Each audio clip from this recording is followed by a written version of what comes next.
शारदीय नवरात्रि की शुरुआत हर साल अश्विनी माह के शुक्ल पक्ष की प्रतिपदा तारीख से होती है। हिंदू धर्म में बेहद पवित्र माने जाने वाले शारदीय नवरात्रि 15 अक्टूबर से शुरू हो गए हैं। हिंदू धर्म में नवरात्रि के 9 दिन शक्ति की साधना के लिए बेहद शुभ और पवित्र माने गए हैं। नवरात्रि में माँ दुर्गा के 9 अलग अलग रूपों की पूजा की जाती है।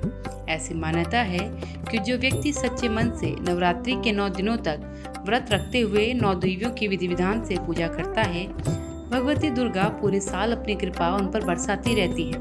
हिंदू पंचांग के अनुसार दिनांक 16 अक्टूबर को शारदीय नवरात्रि का दूसरा दिन है। इस दिन माँ दुर्गा के द्वितीय स्वरूप माँ ब्रह्मचारिणी की पूजा अर्चना की जाती है।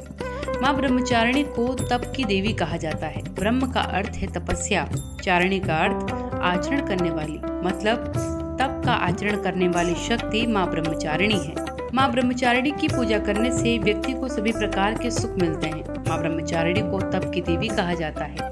देवी दुर्गा के दूसरे स्वरूप यानी माँ ब्रह्मचारिणी की साधना करने से लंबी आयु का आशीर्वाद प्राप्त होता है। माँ ब्रह्मचारिणी पिछले जन्म में पर्वतराज हिमालय की पुत्री थी। भगवान शिव को पति रूप में पाने के लिए माँ ब्रह्मचारिणी ने कठोर तपस्या की थी।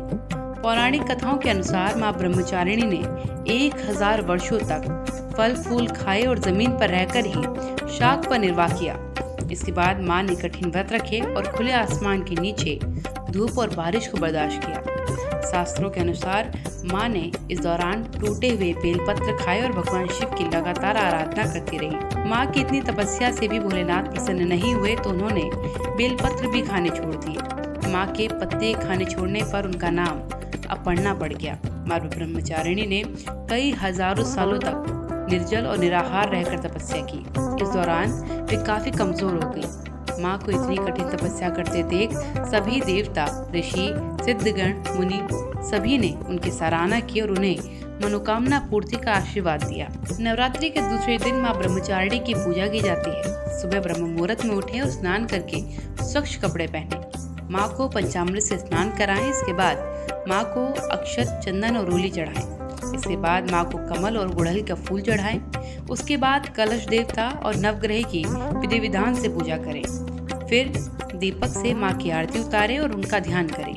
माँ ब्रह्मचारिणी को पीले रंग की मिठाई का भोग जरूर लगाएं, जैसे कि केसरिया मिठाई, केला आदि का भोग लगाया जाना चाहिए। बता दें कि माँ ब्रह्मचारिणी की पूजा करने से कार्यों में सफलता मिलती है। व्यक्ति अपने लक्ष्य के प्रति समर्पित रहता है। इस पूजा से उसे त्याग, ब्रह्मचर्य, वैराग, तप जैसे गुणों की प्राप्ति होती है।